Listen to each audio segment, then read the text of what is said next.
Good morning. This is Daybreak Europe. I'm Anne-Marie Hordern in London. Now, France has agreed to reopen its border with the United Kingdom, resuming critical trade links between the countries. EU citizens and residents will be able to travel after showing they've received a negative COVID-19 test. Now, a French official said the goal is to have freight traffic moving this morning.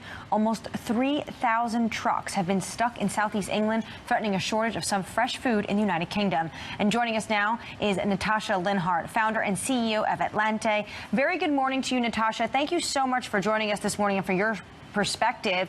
You serve some very big clients here in the United Kingdom, like Sainsbury and Aldi, and there has been severe congestion, as one shipping company put it to me yesterday. Should we expect shortages of certain foods? Well, I would say, first of all, I must correct you. I don't serve Aldi. Sainsbury's is our partner in the UK. But good morning to you. Thank you for having me on the show. And yes, unfortunately, we do live in a sort of just-in-time community and environment. And this is not just for the car industry, but it's also for the food industry. And particularly with fresh and chilled and fresh produce, this is definitely going to represent a challenge. I think we will be feeling the effect of this block, which has happened between France and between Europe, continental Europe and the UK in terms of supply chain. Supply chain is a massive global issue at the moment. Clearly, in my view, the world was not ready for this pandemic, and supply chain has been a problem all over the world. We've seen it in the last few months. Containers from China were not available, and now we're seeing the crunch of the matter in the UK. So yes, I believe there will be some shortages. And what about if there's a no-deal Brexit on top of this? Does the port chaos, does the supply chain strains, does all of that get worse? Well, clearly, in the last few weeks, companies like myself, we've been trying to stockpile some products into the UK because obviously the uncertainty of these duties, which are extremely high. I mean, we have some categories, basic categories of products like pasta, which will be affected up to 30%. So it's a massive increase on the cost of goods. And ultimately, this will have to be reflected onto the final consumer. So this is a tragedy, in my view. So yes, supply chain will be made even more difficult because of this uncertainty of Brexit. And we're all continuing to try and get goods into the UK, to try and create a bit of a buffer stock, but this will just be a very temporary effect, but it is clogging up ports everywhere. We see the shipping companies are struggling, the trucks are struggling, as we've seen in the last few days. It's been on the news everywhere. So yes, I think the combination of Christmas, winter, Brexit, the fact that the UK is an island, all these things make it particularly serious. Yeah, not just really a double whammy. You mentioned Christmas, kind of a triple one there. Where are the weakest links when it comes to the EU-UK supply chain? Well, I would say that, being an island, or clearly for all the chilled products, the biggest port of entry is Dover. So we have this one port of entry for trucks on the road, which is the most important one.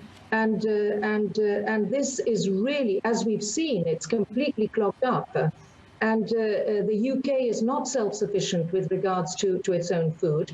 And also we have it conversely on the other way around. I mean, we see massive Scottish producers who are trying to get their smoked salmon onto the European tables, or salmon in general. And if it doesn't arrive by Christmas, they will have lost a year's work. So it's on both sides. It's not just the shortage of food in the UK, but it's also the situation of UK companies who cannot export their own products. So we're all struggling. It's affecting the business community tremendously. And I would say that it's really this uncertainty. Almost it's worse, the uncertainty, than saying the duties. I mean, if we all knew 6 months ago what we're dealing with, what is the monster that we're dealing with, we would deal with it. But at the moment, this is the biggest struggle, the uncertainty. And it looks as if maybe today they'll give us some reply. Maybe we have to wait until the end of the year. I don't know. But certainly this is contributing to the panic scene we see at ports of entry into the UK. But right now, we do have France reopening the border. Do you expect the situation to ease at least?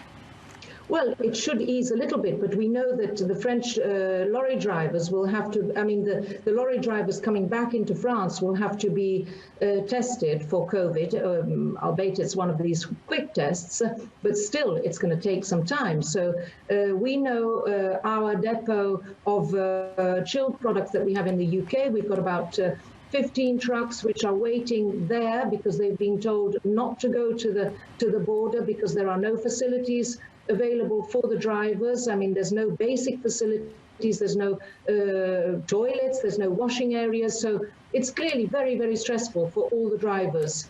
And this also hopefully will be a temporary thing, but at the moment they're suffering quite a lot. We also learned overnight that Lufthansa will be airlifting some food from Frankfurt to the United Kingdom. And I know Frankfurt is a big hub and has connections to a lot of Italian producers as well. Yes. Are you part of anything like that, an airlift into the UK?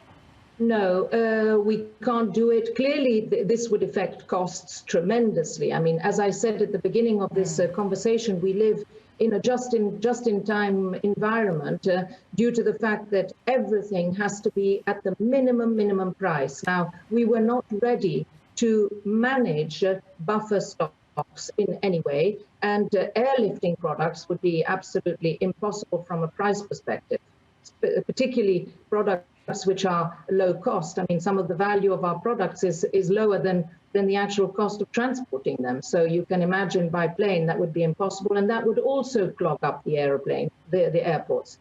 I think they'll probably be using it to get the vaccines across. How has all of this affected your supply chains? Where have you seen the biggest level of disruption?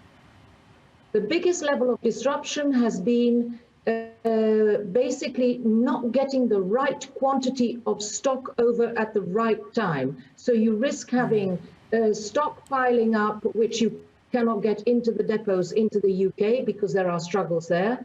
The combination of panic buying within the UK, so the UK consumer is also under tremendous insecurity at the moment. So one minute they're told they're in lockdown, the next minute they're not, the next minute Brexit is going to threaten the supply of their food, so out they go and run and clear the shelves. So all of this combination of things creates extra costs. We've actually had to set up a company in the UK just in case we needed to manage it. So you can imagine all the bureaucracy around it without knowing really what is the clear path to follow. Yeah, Natasha, I saw that with my own eyes Monday morning, just the lines at the shops. Some of them were going around the corner. Yes. Definitely some nervousness yes, with those that are dwelling in London. Thank you so much for joining us this morning and for your insight. Natasha Linhart there, founder and CEO of Atlante.